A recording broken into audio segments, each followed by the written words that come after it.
Welcome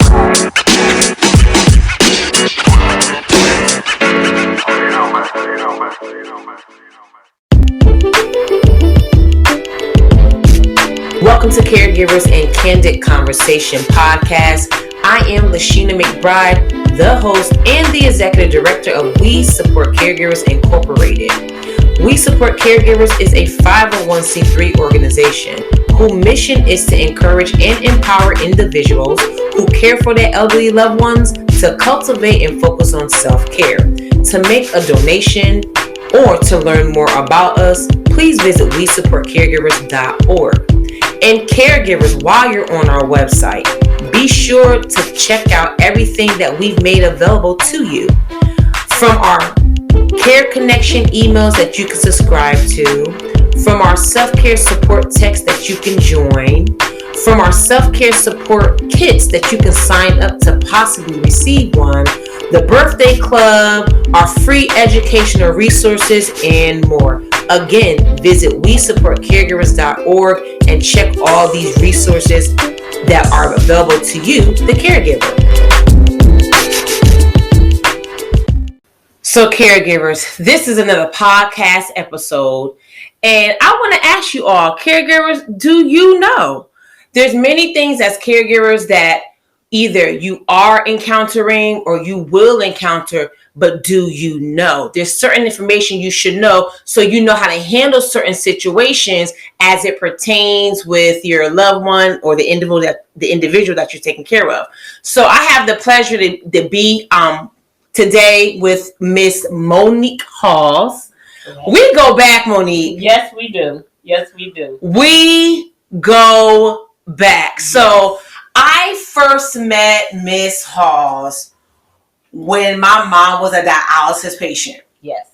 That's how we met each other, because her mom was on dialysis at the time. And correct. You know, you see the same people 3 days a week. So they become like a part of your family, like an extended family. So, you know, as I would wait in the lobby for my mom to finish her treatment and to go through her treatment, I will always see Monique come in, you know, come to pick up her mom and things like that. And we just formed a relationship and bond and stuff like that. So I have Miss Halls here today, and I'm going to let her just introduce her own self and give a little information. But this is a really good, important podcast because by her, you know, being the caregiver of her mom at the time and her experience to take care of other people, there's things that she ran into and experienced that she and I both agree that caregivers, you need to know. So go ahead, Ms. Halls. Go ahead and introduce yourself and just, you know, we'll take it from there.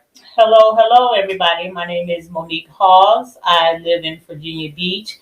I was the caretaker of my mom, I'm going to say about 6 years when I found out that she had dialysis.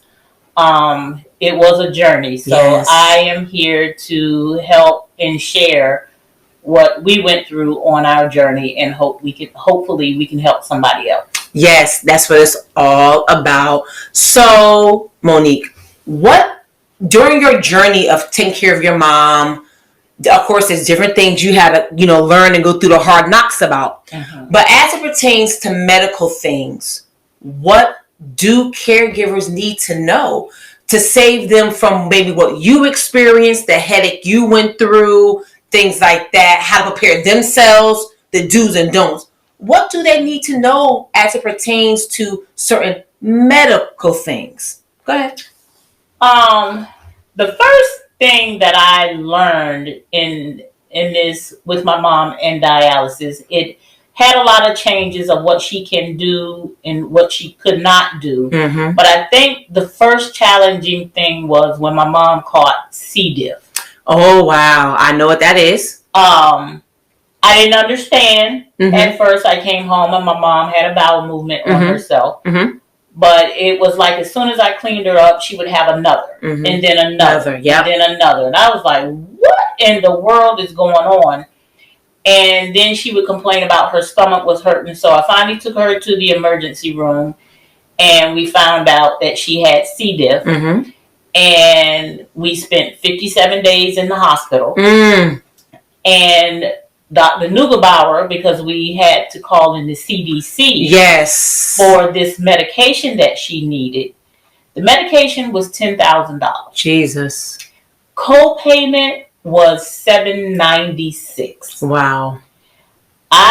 We paid that co-payment for twice. We paid it twice because she would have to get it monthly. It wasn't until the third time that I went to a different pharmacy and the pharmacist told me, do you know that all you have to do is call the doctor and have him sign off on this drug and it is $10? Wow. Because it was such a high dose drug, it could only be cleared by the doctor. Even though he wrote a prescription, he was supposed to call the hospital, or his secretary or whoever was supposed to call the pharmacist. I'm sorry, I said hospital. The pharmacist, and let them know that it was approved. Wow. So you need an approval. So if you ever get a medication that is some high amount that you can't understand why, it's because the doctor needs to give the approval for it at the pharmacist. But the other two pharmacists that I went to, they did not tell me, and I ended up paying that $796. Wow. Yeah. Wow. So if they ever run into where their loved one need a medication that's in a high dosage, because that's the reason why it costs a lot. High dosage in a rare medication. Something that you normally would not prescribe. Okay. But because my mom had C. diff, they needed to, and that was the last resort. Because I'm about to say there's other medications and stuff, so it must have been some, like you said, our last resort and some kind of rarity in her. It actually took a combination. I had to, and I'm sorry, this is going to sound kind of morbid, but I had to inject my feces into her. Wow. To help her clear it up. Something about my antibodies and everything being strong. So I had to use the bathroom, and then we had to liquefy it and inject it into my mom in addition to that medication. So let's start right here. Okay, hold on a minute. Now I know, because this sounds like we're going to have another podcast, and that goes under the uncommon practice. Yes. That goes under the unconventional ways of caregiving. Yes. So you had to take your own feces, which means you very comfortable with yourself. Yes. Your own feces, you had to plate. You had to plate with it to liquefy it. I had to put it in that little container. Oh my goodness! And then you injected it through your mom. Her anus. Was it? No. What was it? They put it in the IV. Okay. They put it in the IV and inject it, or once they put it in the IV, and then they entered it through her stomach. Through her stomach. Okay. Through her stomach. Mm-hmm. Yes, because my antibodies were strong, and it had to be from a family member. Wow. It had to be from a child. Had to be from because it was C. diff, but it was C. diff on another level. It was C. diff on another level. Because I'm familiar with C. diff because I've worked in a hospital. I've had to take care of patients with it. So yes, to my knowledge, this is the first time I've heard of the fact that the daughter, family members, a close relative had to take. So was you tested? They had to test you to see, didn't it? Yes. Yes. Wow, that's right. And that's where Dr. Nugebauer, the CDC, I know him. The best. He is, because he is the best because my mom had a rare infection in her legs. Mm-hmm. And he was on it. And no matter, do you understand how many doctors my mom had to see first? Yes. Before, when she got admitted into Centera, because his office is across the street from him, right? His office is off of Newtown. Pittsfield. He's not far from that Centera. Right. Yes. So when my mom was in there, he was on the scene, and he had to prescribe 2 antibiotics. Yep. Not only after that to get it to where it needed to be, on top of the antibiotics, I had to clean her legs with Dakins, which is skin bleach. Mm-hmm. We know that is bleach. Mm-hmm. And she had to still have 21 days of an antibiotic, but they gave it to her at home. It was a combination. When I tell you he is the best, Dr. Nuckelbauer is the best. The best. He came in because there was 2 other doctors before. Mm-hmm. He came in, and y'all please know that doctors, they have a nurse practitioner. Yes, a lot of times. Them, yes. And they are supposed to take care of the paperwork and everything else. Mm-hmm. So when he found out that because he did not know that he had to call the pharmacist and say, okay, yes, I wrote this prescription. He was furious. He went down to that hospital pharmacist, and he was like, they do not pay for any more of this medicine because you have taken up enough of their money. Right. He was in my mom's room every morning. Yes. 7:30. That's it. Yep. Mm-hmm. Making sure that C. diff, and he said, your antibiotics and this medicine is going to clear your mom. Yes. She had it for 57 days. Jesus. It cleared up in a week's time. Wow. Just by me, that was just strange. I was like, you want me to do what? Right. I want you to poop in this cup. Wow. And bring it to me. I said, seriously? And he said, yes, this is going to help your mom. I said, well, if it's going to help my mom, let's do it. Wow. Let's do it. I didn't think any more about it. Right. I was like, when you want it? You want it today? Right. He was like, no. We got to test. We got to make sure that your antibodies okay. Right. Mm-hmm. And then we will do it. And we tested, and I took it. I went and I took it to him. I wrapped it up in bags. And he said, no need to, because we can ready to liquefy it. Wow. And they went in and they injected it in my mom, and in a week's time she was cleared up. Wow, that is amazing. Yes. Wow. So that was C. diff on another level. Cause that's the first time I'm hearing this level of it. You know what I mean? It was bad. That was C. diff on another level. I mean, she was going, with C. diff, they used the bathroom, but it was like it was running out of her. Mm-hmm. She was filling up bedpans in like 10 minutes. And I was just like, what is going to stop that? And they were trying all different antibiotics and everything. But my mom's body was very strange. Different. Mm-hmm. In theory, things that should have worked for her did not. I understand. So we had to go the unconventional way. The unconventional way. Wow. So basically, if your loved one needs some medication that's like in a rarity, high dosage, before you think about paying that copay, make sure you call the doctor and have him call the pharmacy, and just to let them know that he approved the script. Yes. He approved it. Yes. Have him sign off on it, and it will drastically reduce the amount. And it was just because it's not a drug that they normally prescribe. It wasn't common. Yeah. That's why I had to come from the CDC. Wow. So what else did you encounter that you believe that caregivers, they need to know? That they absolutely need to know? Because it's something that they're going to experience, if not already experiencing, in their caregiving journey. What did you bump into? I definitely bumped into the financial part of still working. What to sign and who to sign. My mom was so funny. Once I started taking over her, this honey didn't do nothing. She would not sign. Your mom looked like she was like that too. She wouldn't sign nothing. Put that X. If you have to sign for your loved one, make sure that you sign their name and not your name.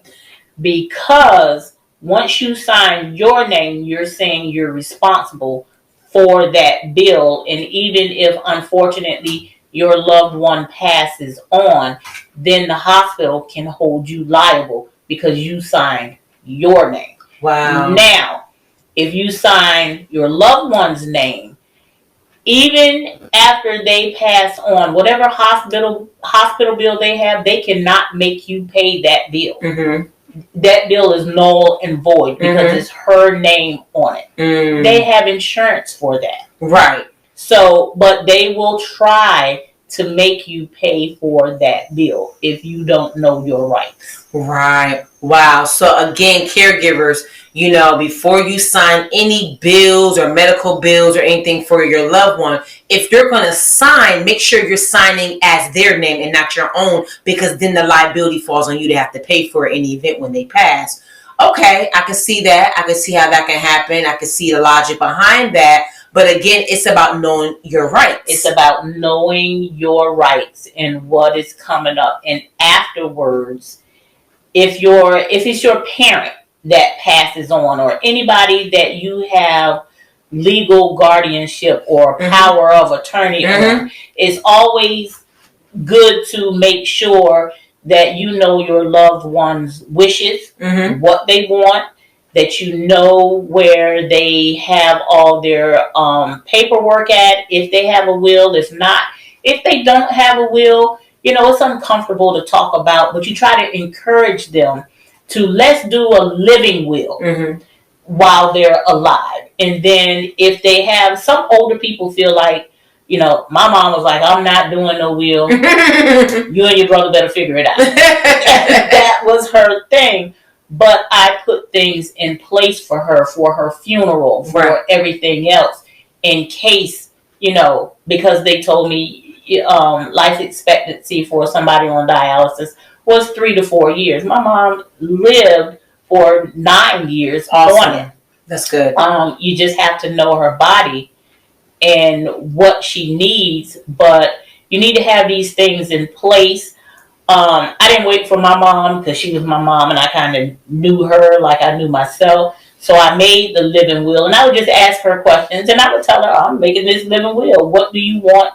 This, and her answer would be the same. You and your brother better figure it out. But, because when she passed, she did not have a will. That was another problem. Then I had to become the executor of the estate for her house.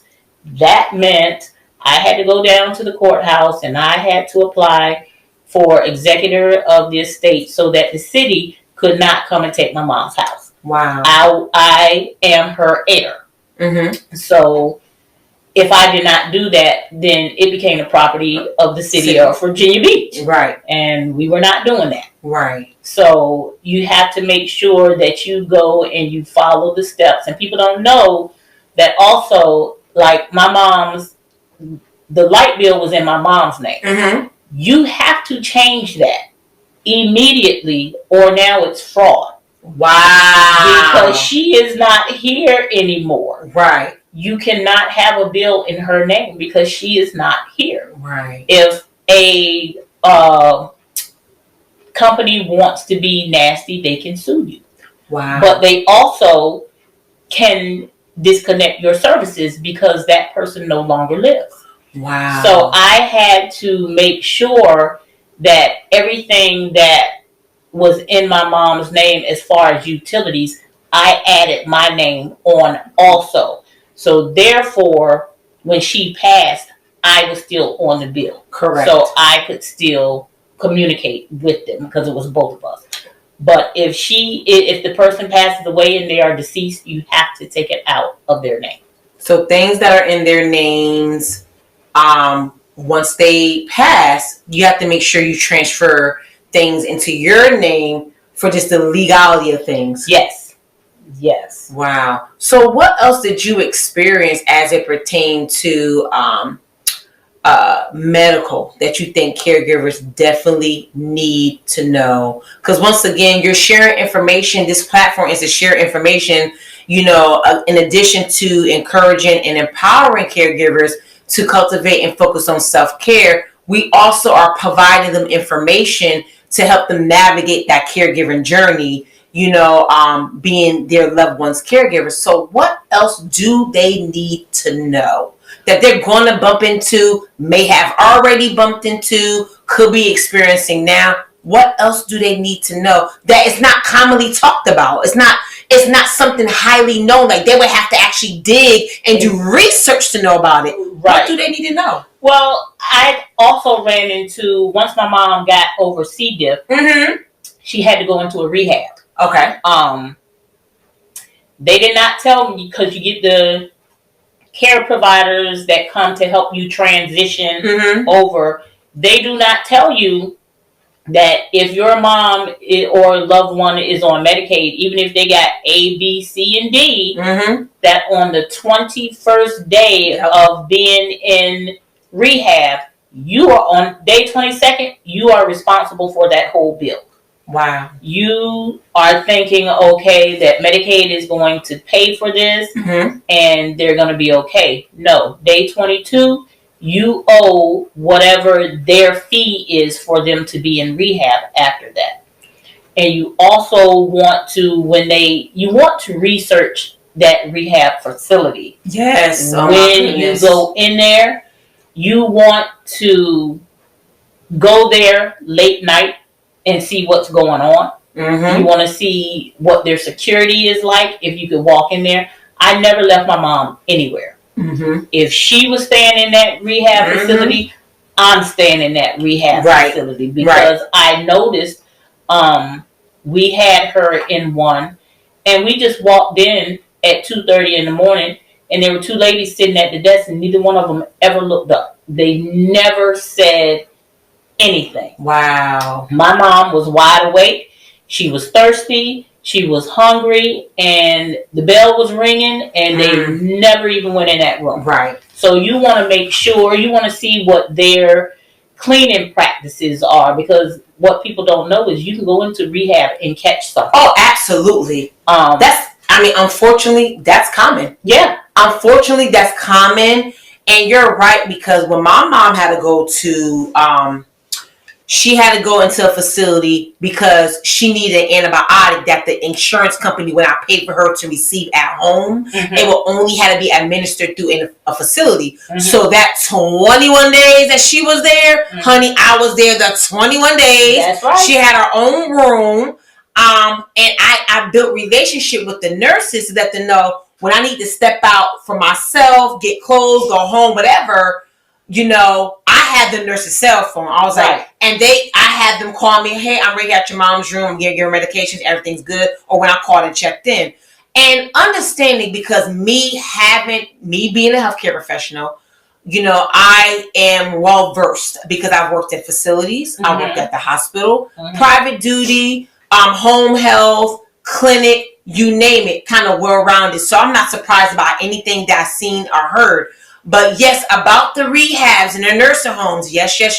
So the reality is night shift is always short-staffed. And nowadays, day shift is short-staffed. Right. But there are more faces and people there during the day than there is at night. In facilities, unfortunately, it's like one aide to like 20, 30 people. Right.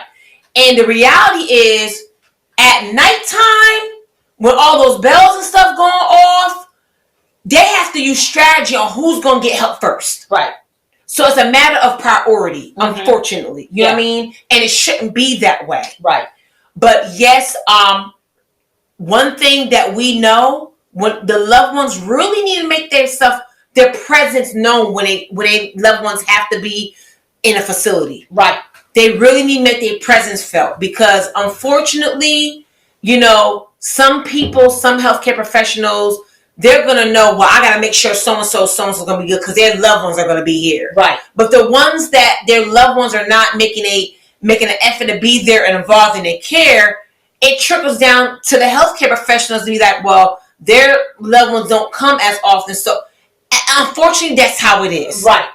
Right. So if you have to put your loved one in a facility for whatever reason it is, make sure that you, the family, you, the caregiver, is making your presence known, right, and felt.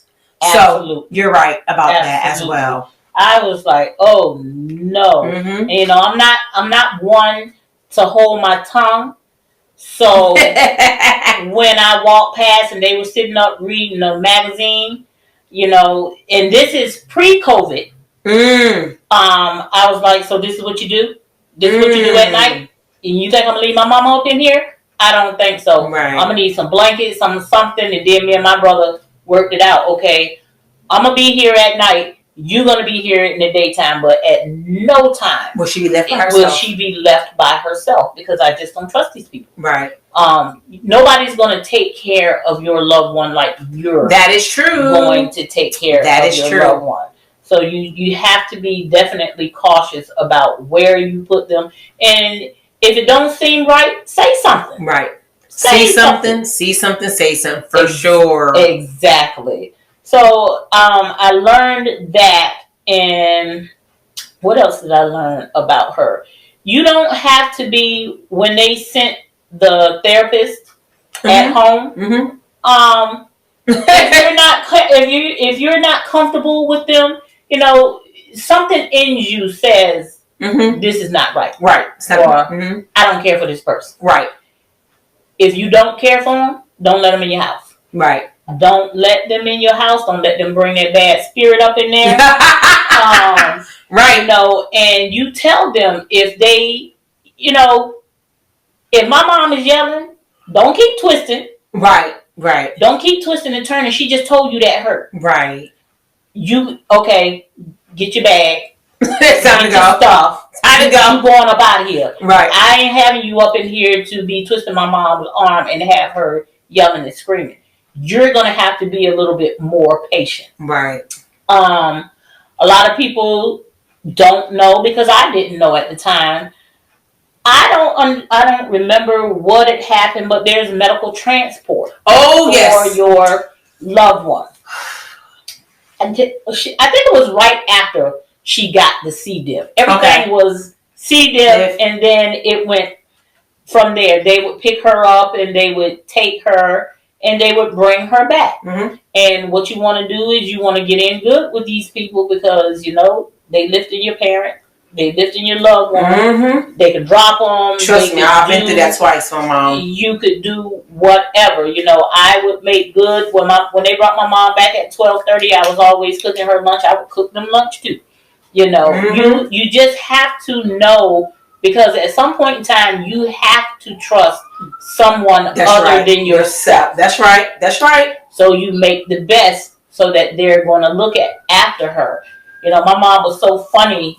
In there. Girl, I know her mom was too. Oh my goodness. I know. They would tell me if something went wrong. If I stepped out, they would tell me, you know, this person was a little rough with your mom, or you might need to talk to them. In the hospital, when she would go, my mom was a hard stick. And I would tell them, don't use this arm. Right. Because this is where she gets her dialysis. You need to use this arm, and it's a hard stick. Sometimes they would have to use a flashlight and turn all the lights out in the room to get her, because she was such a hard stick.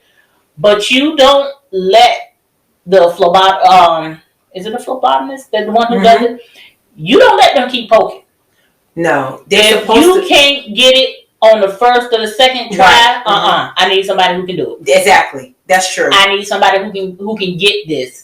Because you're not going to keep bruising her up. You can do that, and you tell it's no offense, but you tried twice and you can't get it. I need someone who can get this. And it's no harm in that. No harm in that, whatever. You know, you are taking care of your loved one. And I used to do it all the time. Right. And I would be in his way because I want to see. Exactly. And, you know, being caregivers, you got to advocate. When I took care of my mom, I had to advocate for her. Right. My mom, you know, she had a particular ways too and stuff like that. And I had to say, hey, this is not working for her. I had to advocate for her. So being the one that, you know, when you're in a role of caregiving and you're taking care of that loved one, you have to advocate. You have to defend them. You have to speak up for them. You have to do it. So never... I didn't care who nerves I got on as it pertained to my mama. Exactly. And I knew they were sick of me at times. That's fine. And they weren't going to do nothing about it. Exactly. You understand? So, yes, advocate, get on the nerves if you need to get on their nerves. It's okay. Yes. They're taking care of your loved one. Yes. Yeah, and then and I being me, because now in look in hindsight, I even went back, after my mom, transitioned. I went back. I said, "Forgive me if I was rude or abrupt or whatever." And they told me, "Sheena, no, we don't.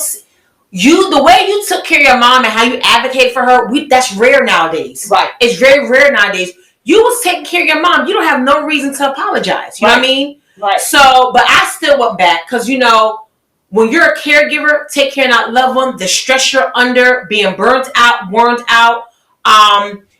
Sometimes you're not always the nicest person. Right. You know what I'm talking about? Right. So I did go back and apologize and do the things I needed to do to let them know, hey, I'm no longer taking care of my mom. That was Sheena, who was the stressed Sheena, who was the burned out Sheena. But I do, I went back because I just, I wanted to make it right. If I was nasty, because I probably did come off nasty. You know what I mean? But you have to make sure that you advocate for your loved ones.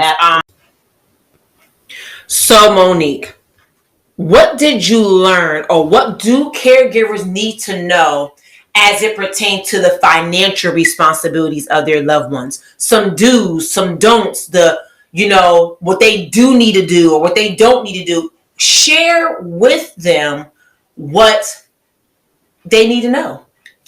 Well, first, it depends on how much authority over that person that you really have. Like with my mom, I was full blown her care provider, so she trusted me wholeheartedly. Me too, my mom. Whatever she said, whatever I thought was fine. That's exactly what my mom said too. So you want to make sure that you are on bank statements, that you are on everything that pertains to them, because you don't want to run. My mom was based out of New York, so she lived in New York at the time that I found out that she needed to go on dialysis. She had fell and shattered her arm, and then I had to bring her down here, but we had to drive back and forth to New York once a month. Therefore, if I had to put my name on everything there is, because they're not going to talk to you if you don't. Right. So you became the power of attorney. Yes. That's number one thing, is make sure you are the power of attorney, because I was my mom. You want a durable power of attorney. Yes. That's a durable, and she had a durable and a medical one. Yes. So those are important, just to, really and reiterate that. Make sure your power of attorney is a durable power of attorney, and you also have a medical power of attorney. But go ahead. And keep it with you at all times. Yes. Because you don't know when you're going to need it. Things I went through, parking. I went and got my mom a handicap sticker. Yes. Because that little lady was slow. She was slow. So I needed her to be up in the front, so we got that. Bank statement is definitely a must, because if they were in the hospital, like my mom was 57 days, and I needed to do something, I was able to go into the bank and take care of that. You need to know what their wishes are. If they have real estate, you definitely need to know.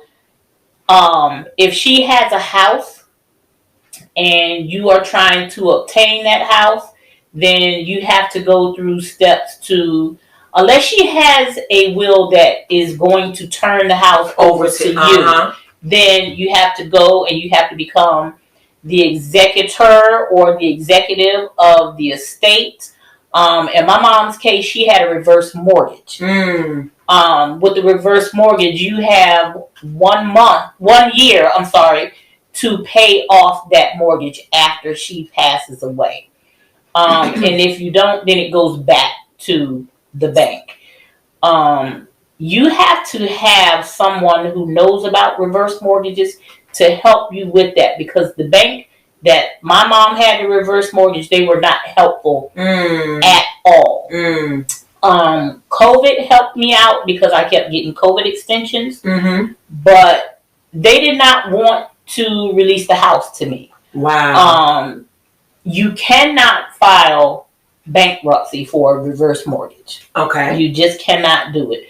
If you are the heir of that house, then you have to pay 95% of the appraised value for that house.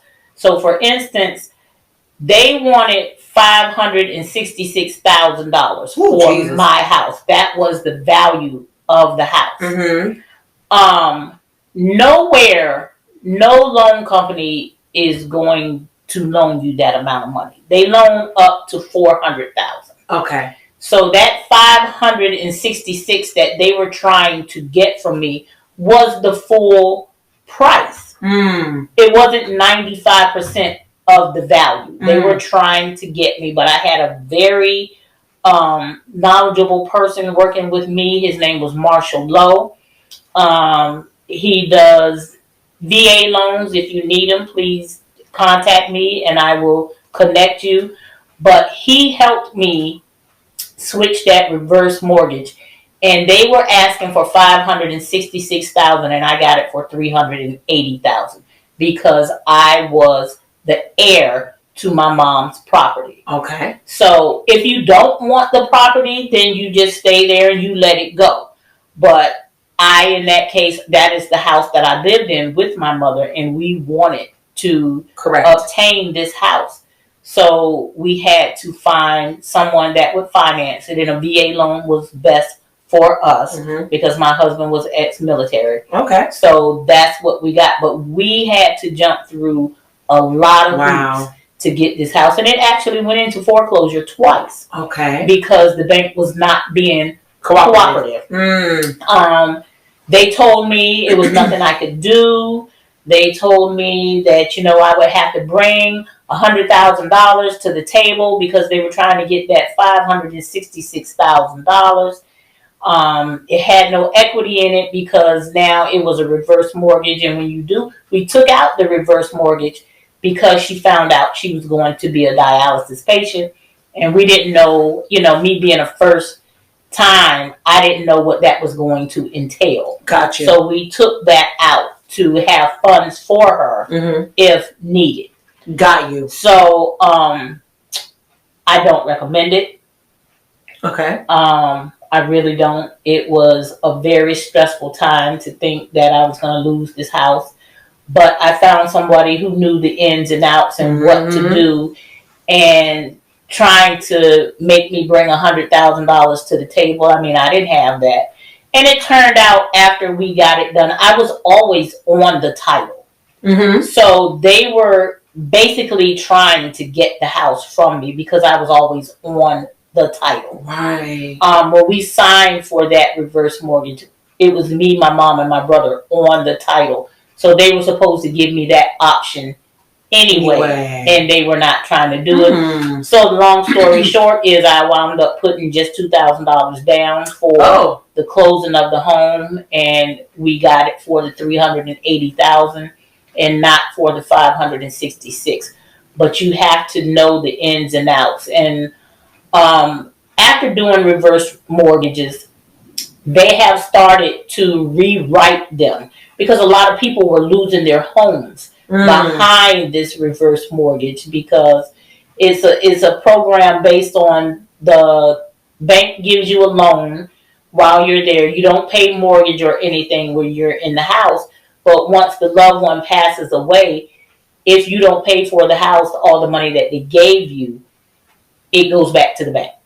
And then they foreclose on it and you have to move. It is very stressful. And if you have to take a reverse mortgage out, know to have some money aside. Know how much you're going to owe if this comes to fruition, and have 95% of that money for that down payment because they will take your home. If not. Medically, I found out the hard way one time. This is how I know about signing her name instead of mine. They did come after me. Okay. Because I had signed for something for her and it was my name. So I ended up eating that one. Okay. I couldn't fight them. I signed for it. I for signed for the responsible party. You don't want to do that. If you're going to sign, make sure that you are signing the loved one's name and not your own. Right. And as far as that, just making sure that they had all parts of Medicaid that they needed, the A, the B, the C, and the D, because if you don't have all parts, some medications are not covered. Okay. So that was another financial thing. And basically just having your name on everything of the caretakers so that you don't run into those legal binding things, because they cannot talk to you unless that party is there. Correct. So that's what I learned as far as financial. So, Monique, as we wrap it up, as it pertains to any legal things, what do caregivers need to know as it pertains to legal things, such as if you need to become power of attorney, you don't necessarily have to go into a lawyer's office. You could do LegalZoom.com, and they do living wills. They do all type of legal things for you. You pay a yearly fee of $250, and that LegalZoom is there for that caretaker and for yourself to advise you in any situation that comes up. Right. So it's always good to have some kind of legal representation. Okay. In case there is something that you don't know and you need somebody. Say you have some documents and you don't know what they mean. You could send it to LegalZoom, and they could break it down for you and let you know. So I'm pretty sure that information can be found on their website, but that was $250 a month, or was it like a year? A year.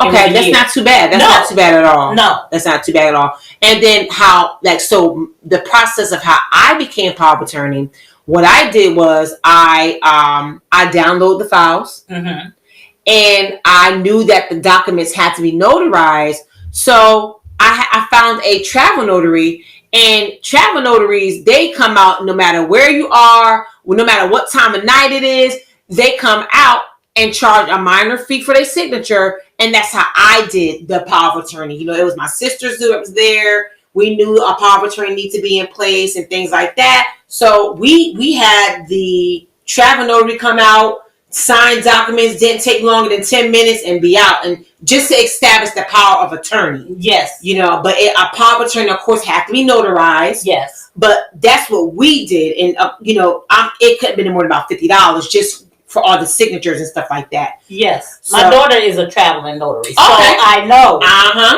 You can find these documents if you don't want to go through LegalZoom. You can find these documents at Office Max. You can get them out of the library. The only thing is you just need to go and have someone notarize it. Correct. I went through LegalZoom because it was all done right there, and I wanted to make sure I had legal representation across the board for everything. That makes sense. So however is most comfortable for you to do it, whether it's going to Office Max and filling out the paperwork and taking it to the courthouse and having it filed, or it's LegalZoom. You just need to have something in place to make sure that when you run into trouble, you have someone that's on your side to help you. Yes, that's correct. Well, I mean, this is a lot of information that you shared. I appreciate you making the time to share it, because again, this is the things that you went through. Some of the things you touched on, I experienced. So I definitely appreciate you taking out the time to share, because again, this platform is for caregivers. Yes. Of course, our primary focus is to keep them encouraged and empowered to cultivate and focus on self-care, but also the tools, some tips, the information to help them on their caregiving journey, while they're in that position, while they're in that role. So I thank you, Monique, for taking the time to share. And hopefully, when, the caregivers hear this, or those who are going to be listening, it's information that they can apply to their current situation, or just share it with somebody else that they know, that they know is going through it. So I appreciate for your time and being on the podcast. You are welcome.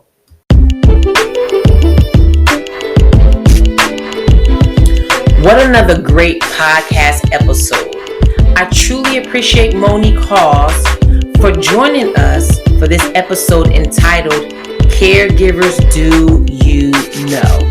She provided valuable information about things caregivers will experience or might already experience. So the information she provided can help you navigate through those different situations, or share with another caregiver what you learned so they don't have to go through it. And once again, if you want to learn more about our organization or make a donation, please visit WeSupportCaregivers.org. And while you're on our website, Caregivers, check out all the resources that we've made available to you. From our educational resources, our self-care support texts, our self-care support kits, the Care Connection emails, and more. Once again, visit WeSupportCaregivers.org. And lastly, remember to take care of yourself, because self-care is self-love. The way that we take care of ourselves is a reflection of the love we have for ourselves. You deserve self-care. Until next time, take care of yourself.